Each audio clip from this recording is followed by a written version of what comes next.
It's Game Week 2 team selection time, but firstly, congratulations to Christina Liddell for currently leading the way in the Not-So-Template mini-league with a massive 104 points. If you haven't done so already, please make sure to join the mini-league. The code to do so is on the screen now. So on to my team selection, and currently I'm sat at 284k overall rank with 84 points. I've decided on Andre Onana in goal over Matt Turner. This is a genuine coin toss of a decision for me, but I like the fact Onana has good distribution, and with the way Tottenham are playing under the new manager, I expect they'll leave plenty of space in behind the defence, space that a player like Onana is capable of exploiting. I may regret not picking Turner to start this week, but that's just something I'll have to find out following the deadline. After putting in a great performance against Luton, those who selected Estepinian in their teams probably felt hard done by when it looked like he was just coming away with a single point. However, with a last-minute assist, he managed to pick up an additional 6 FPL points. He looks to be a great pick at least for another couple of game weeks, where Brighton face Wolves and West Ham. However, after that the Seagulls fixtures definitely take a turn for the worse. Controversial last-minute team news on Let's Talk FPL's deadline stream meant that thousands of managers decided to swap out Gabriel for William Saliba, who in the end was perhaps unfortunate to finish the game week on just 5 points. As you'll know if you've watched my pre-season videos, I've had Saliba in my team from the moment the game launched. I really rate him as a defender, and I think that Arsenal's fixture run over the first half a dozen weeks makes him a set and forget. Another player who I'm over the moon to be owning from the start of the campaign is Ben Chilwell, who put in a fantastic performance against Liverpool last weekend. Chilwell picked up a headed assist from a set piece, and then moments later rounded the goalie and put the ball in an empty net. Unfortunately, the goal was marginally offside, otherwise he would have been on for a double-digit haul in FPL. Chelsea's upcoming fixtures are fantastic, and they look like they've massively improved under Pochettino. Monday night was one to forget for those of us who decided to go for double Man United attack, as United looked poor at home to Wolves, and were very fortunate to come away with all 3 points. Fernandes played as I expected. At times he pushed up further forward, and other times he sat back deeper to be able to distribute the ball around the pitch. I just have a feeling that this away match against Spurs may be a fixture that suits his style of play better, and for that reason I think it's worth holding on to him. I expected to see more from Gabriel Martinelli, who only managed to return an assist and 5 FPL points against Nottingham Forest. Apart from that one moment of magic where he set up Nketiah's goal, he seemed relatively uninvolved in the match, and I can't seem to recall him having a single shot on target. With that being said, we know that he's a quality player, and most likely nailed on the left side until Jesus returns from injury, so it's definitely worth holding on to him for at least another couple of weeks, where he faces Palace and Fulham.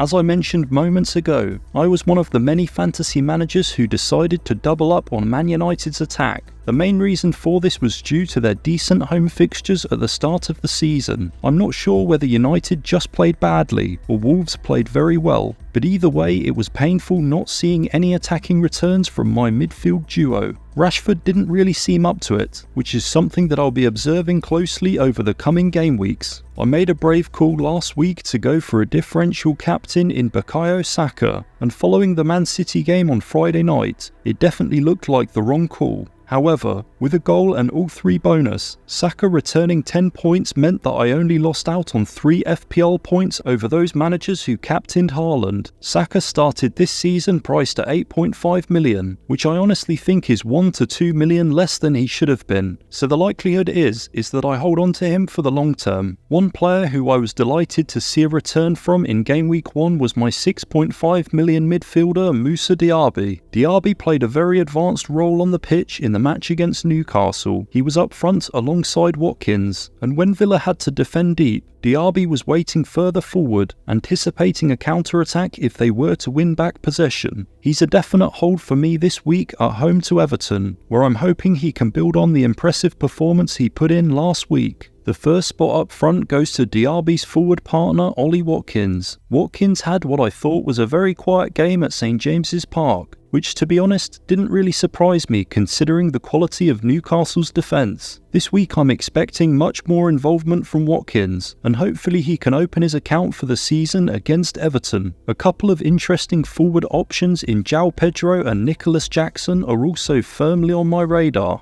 I was actually tempted to give the armband to Watkins versus Everton, but I don't think I'll go against Haaland for captaincy 2 weeks in a row, especially as I'm happy with how Game Week 1 went. The Norwegian scored 2 goals against Burnley from very few opportunities, and one thing that genuinely does concern me about City is the quality they've lost from their midfield, with De Bruyne now injured until 2024, and Gundogan and Mahrez having recently departed. Will City have enough quality to create chances for Haaland? That's something to keep an eye on. Making the bench is Turner in goal, Pinnock, Bayer and Corley Woodrow. So my first thoughts are to roll the transfer this week and observe how the teams and players perform across Game Week 2's fixtures. I am eyeing up a possible formation change from 3-5-2 to 3-4-3 over the coming weeks, but that's something I'm not set on just yet. So that concludes my team selection for Game Week 2. I hope you guys enjoyed the video. Take care and I wish you all the best of luck for the upcoming weekend.